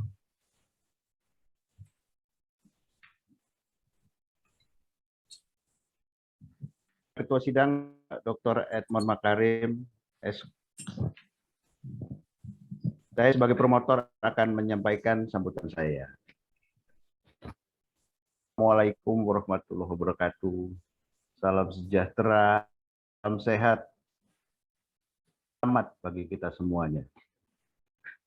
Pertama-tama, saya hendak menyampaikan catatan hasil penelitian yang dipertahankan oleh Saudari Sri Wahyu Handayani yang hari ini resmi lulus dan memperoleh gelar doktor ilmu hukum. Objek penelitian disertasi ini adalah perubahan alih fungsi tanah pertanian sawah yang memilih lokasi di Kabupaten Kulon Progo dan Karang. Penelitian ini memiliki tingkat aktualisasi yang penting berkenaan dengan tantangan dunia di masa mendatang food and energy. Bahkan tantangan itu sudah berada di depan kita hari ini pada masa pandemi ini, di mana tuntutan jaminan ketersediaan pangan semakin meningkat selain kebutuhan vaksin dan obat-obatan. Hasil penelitian ini sekaligus menjadi refleksi dari dampak kecenderungan alih fungsi tanah vis-a-vis tuntutan jaminan ketersediaan beras atau pangan itu sendiri, yang dalam ajaran lokal kita, ya, sektor pangan, pertanian sekaligus sebagai pilarnya bangsa, the pillar, sekaligus sebagai benteng bagi bangsa, ya, the shield of the nation. Selanjutnya, bahwa penelitian ini menggunakan pikiran Gerald Allen Cohen yang lebih populer dengan dipanggil Jerry Cohen. Rescuing Justice and Equality, terbitan Harvard University tahun 2008. Pun menarik untuk diungkapkan melalui pemahaman pemikiran Cohen ini melalui karya-karya yang awal mendalami dan meneliti teori Marxisme. Ada berbagai rujukan untuk memperjelas intisari pemikiran Cohen, antara lain dari Profesor Mark Rosen, Senator George Clark Professor, of Ethics in Politics and Government, Department, Harvard University, yang berjudul Jerry Cohen and Application pada tahun 2010. Rangka mengenang Jerry Cohen yang sudah meninggal pada tanggal 5 Agustus tahun 2009. Karya Cohen yang pertama dipublikasikan pada tahun 1966 berjudul Beliefs and Rules, sebuah Aristotelian Society paper. Hingga kemudian puncak pemikiran Jerry Cohen pasca munculnya karya John Rawls, A Theory of Justice 1971, kemudian dengan Anarchy, State and Utopia tahun 1974.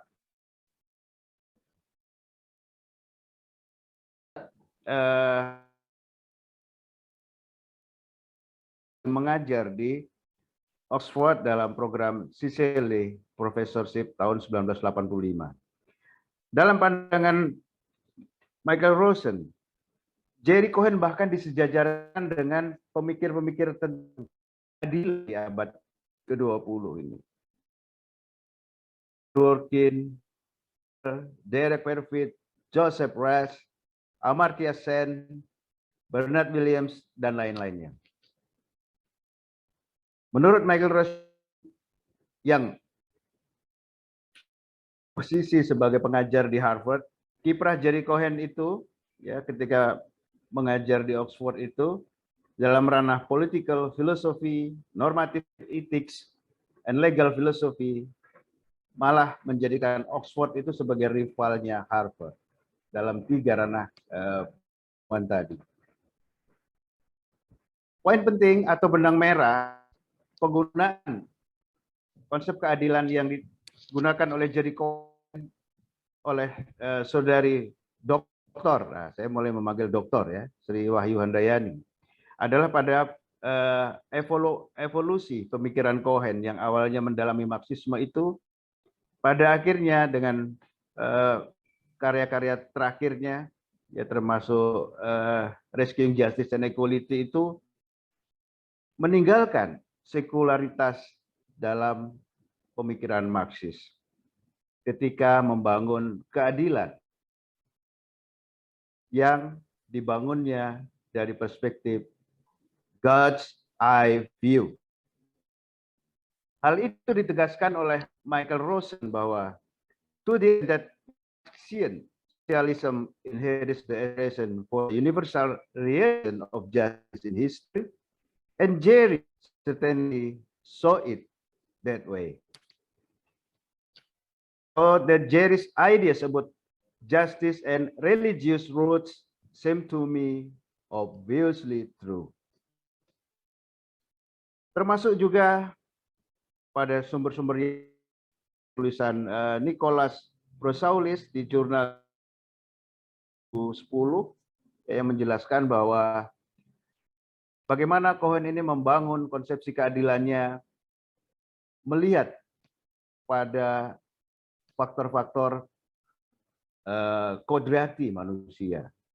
Ya, jadi ini kalau bahasa kita ini sungguh-sungguh match ya, bahwa kita tadi berulang-ulang Sri Wahyu ya berdasarkan Pancasila. Ini memang perlu dieksplor lebih lanjut ya, karena belum ada disertasi hukum yang membahas tentang Pancasila. Ya, nah itu yang menjadi aneh karena Pancasila itu ya landasan falsafah negara, tapi no care. Ya, orang hukum sendiri mengagung-agungkan Stephen teori, tapi mana ada itu, ya.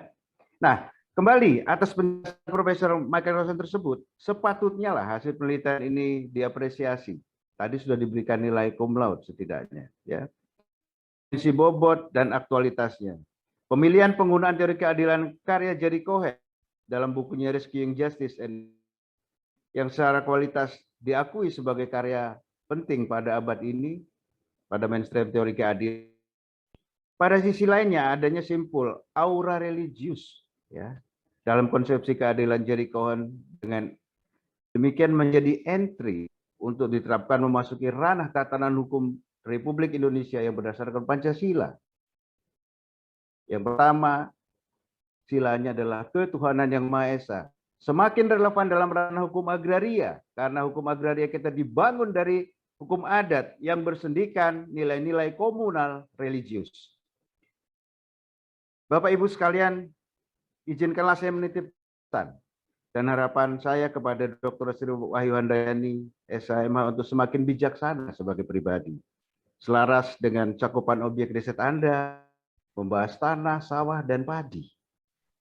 Maka saya pesankan Anda, amalkanlah ilmu padi. Semakin berisi bernas, padi akan semakin merunduk, mendekati bumi, membumilah. Juga selaras dengan nama depan Anda ini ya, Sri. Yang setahu saya sebagai atribut dalam mitologi Jawa itu Betari Sri atau Dewi Sri. Sebagai Dewi Padi simbolnya. Yang menjadi simbol sumber panguripan, sumber kehidupan manusia, maka jadi hidupi dan menghidupkan kebijaksanaan Anda dalam mengajarkan dan mengembangkan ilmu hukum yang sudah didalami selama ini. Sebagai doktor lulusan UI, Anda juga harus selaras dengan himne UI, mengabdi Tuhan, mengabdi bangsa dan negara Indonesia. Sebelum saya akhiri, izinkanlah saya menyampaikan ucapan terima kasih dan penghargaan yang setinggi-tingginya kepada tim penguji sejak dari ujian proposan, ujian prapromosi sidang terbuka hari ini, terkhusus kepada Profesor Dr. Ida Nurlinda SHMA sebagai kopromotor senior saya ya, yang sangat berperan. Kemudian Profesor Dr. Rosa Agustina SHMH, Profesor Dr. Satya Arinanto SHMH, Ibu Dr. Jufrina Rizal SHMA, Dr. Rastif Prestiarini SHMH, Dr. Yur Ani Anjarwati SHM Yur, Lukman SHMKN, Kurnia Toha SHLLM PhD. Dan izinkanlah hari ini juga saya mengabarkan kepada promotor, saya hanyalah pengganti promotor. Ibu kita, senior kita, Ibu Profesor Ari Sukaduta Galuh, yang sudah mendahului kita menghadap Sang Khalik. Saya yakin hari ini beliau turut bangga dan ya, berbagi sukacita dengan kita pada momentum ini. Karena titipannya, beliau Sri Wahyu Handayani sudah menyelesaikan dengan hasil terbaiknya. Akhirul kalam, saya juga mengucapkan selamat kepada Rektor Universitas Jenderal Sudirman, Dekan Fakultas Muhammad Fauz yang juga sempat menjadi penguji pada sidang proposal dan kelanjutannya. Juga keluarga besar Dr. Sri Wahyu Handayani, orang tua, kerabat, dan tentunya suami Mas Ilham. Saya jadi nemu sedulur ya, berkenalan dengan Mas Ilham yang mendampingi istrinya ketika bimbingan di hari raya waktu di Jogja. Saya kira demikianlah sambutan saya. Kita berbagi sukacita sekaligus mensyukuri rahmat Tuhan yang Maha Esa pada hari ini, yang hari ini kita peroleh anugerah kesehatan dan keselamatan. Kita selesaikan tugas kita dalam Wassalamualaikum warahmatullahi wabarakatuh. Salam sejahtera dan salam sehat bagi kita semua. Terima kasih Bapak Pimpinan Sidang atas waktunya.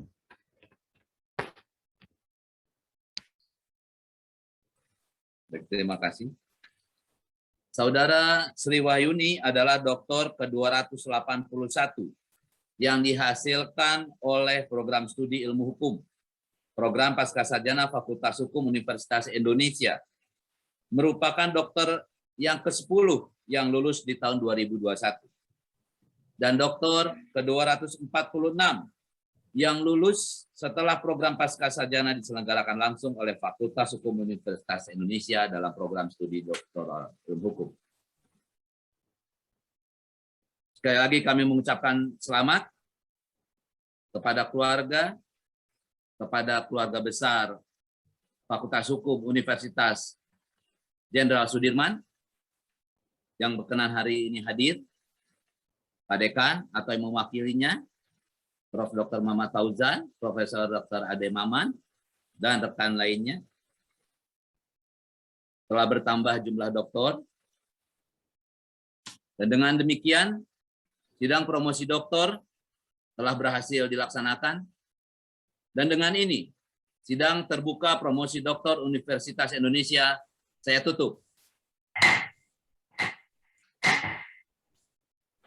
Ketua dan anggota tim penguji Universitas Indonesia, kami mohon berkenan untuk diabadikan bersama doktor baru sebelum memberikan ucapan selamat. Kita pandu, oke. 1, sudah ICT? 1, 2, 3.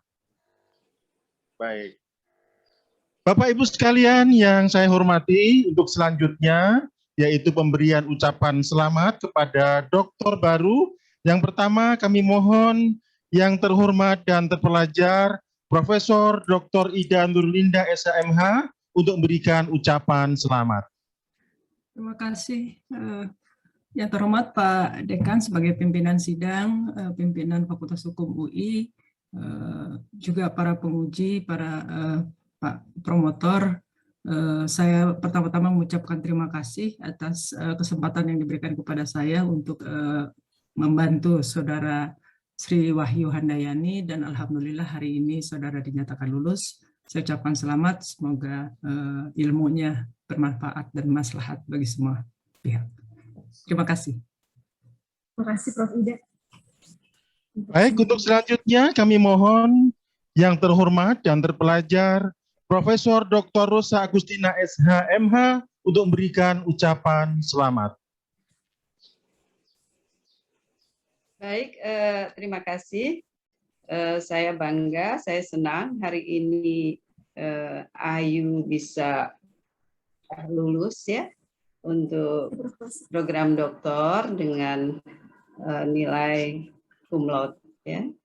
Semoga ilmu yang sudah ditempuh, kemudian hasil penelitian ini bermanfaat ya untuk supaya alih fungsi tanah pertanian itu menjadi lebih baik lagi. Jadi Ayu bisa selain memberikan masukan untuk membuat kebijakan, juga semoga juga bisa menjadi sahabat petani. Ya, sekali lagi selamat ya Ayu ya. Selamat juga untuk Universitas Jenderal Sudirman. Ya. Terima kasih Prof. Rosa. Semoga semakin sukses Ayu. Ya. Terima kasih Prof. Rosa. Terima kasih. Baik, untuk selanjutnya kami mohon yang terhormat dan terpelajar Profesor Dr. Satya Arinanto SHMH untuk memberikan ucapan selamat. Baik, saya secara pribadi maupun lembaga mengucapkan selamat kepada Mbak Ayu telah berhasil mencapai gelar doktor ilmu hukum pada hari ini ya. Semoga semakin produktif pada masa-masa yang akan datang dalam membuat penelitian-penelitian dan penerbitan-penerbitan. Juga teriring ucapan selamat pada Fakultas Hukum UNSUD, juga pada keluarga di rumah. Terima kasih. Baik, untuk selanjutnya kami mohon yang terhormat dan terpelajar Dr. Jufrina Rizal SHMA untuk memberikan ucapan selamat. Terima kasih.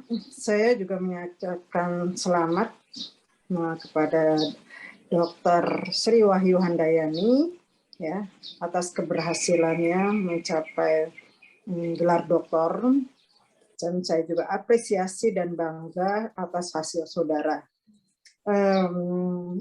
Mudah-mudahan saudara dapat mengembangkan ilmu ini karena ilmu ini sangat berguna ya bagi kemaslahatan bangsa Indonesia. Tetap produktif ya untuk mengembangkan ilmunya. Saya ucapkan selamat juga kepada Universitas Sudirman, terutama keluarga besar Fakultas Hukum UNSUD, ya yang sudah menambah doktornya hari ini, dan juga kepada keluarga Ayu, keluarga besar Ayu dan keluarga dan suami Mas Ilham yang selalu mendukung dan juga mendampingi ketika bimbingan-bimbingan dengan saya. Sekali lagi, selamat. Terima kasih Bu Juprina untuk semuanya. Baik, untuk selanjutnya kami mohon yang terhormat dan terpelajar Dr. Ratih Lestarini SHMH untuk memberikan ucapan selamat. Terima kasih. Selamat ya, Dr. Ayu. Hari ini Anda cantik sekali pakai baju pink. Ya, selamat sudah lulus. Anda sudah menjadi doktor. Lalu kemudian saya juga ingin mengucapkan selamat kepada pembimbing Dr. Ayu, yaitu Pak Parjo dan juga Prof. Ida. Selamat Pak Parjo dan Prof. Ida, sehingga disertasi ini menjadi disertasi yang bagus, komprehensif. Selamat juga untuk Pak Dekan Unsud, Prof. Ade Maman. Dosennya sudah bertambah, doktornya. Semoga nanti Unsud semakin jaya dengan adanya penambahan doktor ini. Selamat untuk semuanya, selamat untuk keluarga ya Ayu ya. Sekali lagi sukses ke depannya. Terima kasih. Ibu Ratih untuk semuanya. Terima kasih. Untuk selanjutnya kami mohon yang terhormat dan terpelajar Dr. Jurani Anjarwati SHM Jur untuk memberikan ucapan selamat. Selamat kepada Ibu Dr. Sri Wahyu Handayani, itu juga kepada promotor dan kopromotor Bapak Parjo dan Prof. Ida. Saya pikir dengan hasil disertasi ini tadi disebutkan ada roadmap kajian, sehingga ada pengembangan ilmu hukum yang untuk di Indonesia yang menggairahkan. Ya, semoga sukses ya untuk kedepannya. Ya. Terima kasih Bu Ani untuk semuanya. Terima kasih. Untuk selanjutnya kami mohon yang terhormat dan terpelajar Dr. Arsin Lukman SHMKN untuk memberikan ucapan selamat.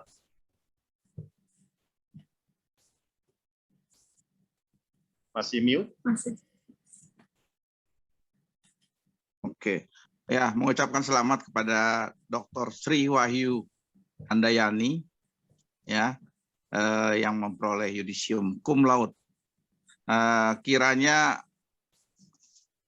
novelty dengan novelty suatu program baru yang mungkin bisa diterapkan bahwa LP2B atau malah menjadi LP2A yang lahan penyediaan tanah untuk pertanian berkelanjutan atau pertanian abadi malahan ya bisa menjadi jaminan mengenai penyediaan pangan di Indonesia ya, kemandirian pangan di Indonesia, dan juga barangkali bisa menjadi program reform yang selama ini kelihatannya agak mati suri ya, itu pada khususnya, dan agraria, hukum agraria pada umumnya bisa lebih menghidupkan kembali. Demikian saya kira. Terima kasih. Terima kasih Pak Arsin untuk semuanya. Terima kasih Pak. Baik, untuk yang terakhir kami mohon yang terhormat dan terpelajar Bapak Kurnia Toha SH LLM PhD untuk memberikan ucapan selamat. Terima kasih yang terhormat Pak Dekan. Selamat Dr. Sri Wahyu ya, sukses selalu dan bermanfaat insya Allah. Selamat juga untuk keluarga besar, juga untuk Fakultas Hukum Unsud ya, bertambah SDM yang sudah selesai melaksanakan pendidikan tertinggi. Juga selamat kepada promotor Saudara Parjo, juga Prof. Ida, dan terima kasih karena sudah membimbing Ayu dengan sangat bagus. Demikian. Terima kasih Pak Kurnia untuk semuanya. Terima kasih. Baik, terima kasih. Kemudian kami undang perwakilan dari Fakultas Hukum Universitas Jenderal Sudirman untuk memberikan kata ucapan selamat. Pak Dekan. Profesor Fauzan, sekiranya hadir. Jika tidak hadir, mungkin Prof. Adek Maman, sekiranya ada yang hadir. Aku sini. Assalamualaikum. Assalamualaikum. Waalaikumsalam warahmatullahi wabarakatuh. Silakan, Prof. Mohon maaf Pak promotor, ini saya lagi sakit sebenarnya. Oh, iya. Semoga cepat sembuh, Prof. Terima kasih sekali kepada teman-teman tim penguji yang telah mengantarkan Saudara Ayu untuk meraih gelar doktor dengan sangat baik, dengan pujian cum laude. Mudah-mudahan serih payah Bapak Ibu sekalian bernilai ibadah di hadapan Allah Subhanahu wa Ta'ala. Amin ya Rabbal alamin. Juga mohon restu agar Fakultas Hukum Universitas Jenderal Sudirman juga bisa semakin baik di masa yang akan datang. Terima kasih atas kebersamaannya. Mudah-mudahan nanti ada teman-teman dari Fakultas Hukum juga yang untuk menimba ilmu lagi ke Universitas Indonesia. Mungkin itu yang saya sampaikan, dan mohon maaf sekali saya tidak on kamera karena saya lagi terpapar COVID ini. Mohon maaf. Terima kasih, Prof. Semoga lekas sembuh, Prof. Perkenankan kami untuk mendoakan agar cepat sembuh, Prof. Semoga cepat pulih kembali dan aktif kembali. Sembuh, Terima Prof. kasih. Prof. Terima kasih, Tetap Prof. semangat, Fauzan, Prof. Sehat Bapak selalu. Dekan. Prof. Fauzan. Ya, semangat, Prof. Tim penguji Universitas Indonesia meninggalkan ruang sidang. Bapak Ibu yang terhormat, demikian sidang promosi doktor Program Studi Ilmu Hukum Fakultas Hukum Universitas Indonesia. Kami ucapkan terima kasih atas perhatian dan kerjasama yang telah diberikan. Selamat siang. Wassalamualaikum warahmatullahi wabarakatuh.